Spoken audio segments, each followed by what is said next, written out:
வீட்டுக்கு வந்தாச்சு. பாருங்களேன், கஞ்ச பையன் 40 கிலோமீட்டர் கூட்டு போயிட்டு ஒரு ஜூஸ் கூட வாங்கி கொடுக்கல ஃப்ரெண்ட்ஸ். அப்படியே வெயிலுக்கு அப்படியே கூட்டு வந்துட்டோம். இப்படி வாராம பாருங்க. ஒன்றும் இல்லைப்பா, எங்க மாமா வந்து அழகா இருக்கான்னு மக்கள் கிட்ட கேட்டுட்டு இருக்கேன். நான் வந்து நெய் வாங்கினேன், பசு நெய் சொல்லிட்டு. இது வந்து 140 ரூபா, 180 ரூபா சொன்னாங்க. நான் வந்து கம்மி பண்ணி கேட்டிருந்தேன்னா, செம்ம வாசனைங்க, சூப்பரா இருக்கு. அப்படியே சாப்பிடணும் போல இருக்கு. ஜிஆர்பி நெய்யை விட இது செம்மையா இருக்கு.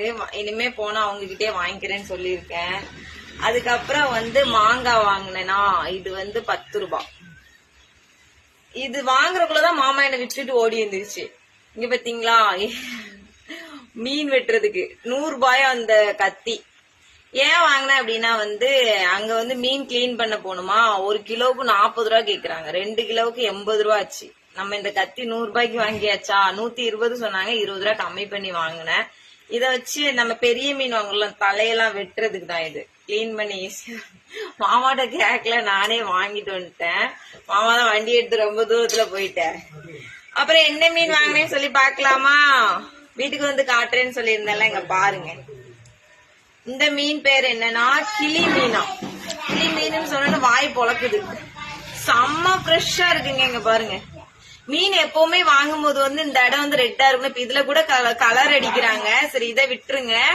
கண்ணு வந்து நல்லா பளிச்சுன்னு பளபளன்னு இருக்கணும். அப்படின்னா மட்டும்தான் வந்து நல்ல மீன். ஈச்சி வந்து ஆடணும் அதுல, மருந்து அடிக்காம. அப்புறம் நல்லா கல்லு மாதிரி இருக்கு பாருங்க, பார்க்கவே உங்களுக்கு தெரியும், ஃப்ரெஷ்ஷா இருக்கு. இது பேர் வந்து கிளி மீனா. கிளி மீன் இன்னைக்கு வறுத்துடலாமா, இல்லைன்னா குழம்பு வைக்கலாமா?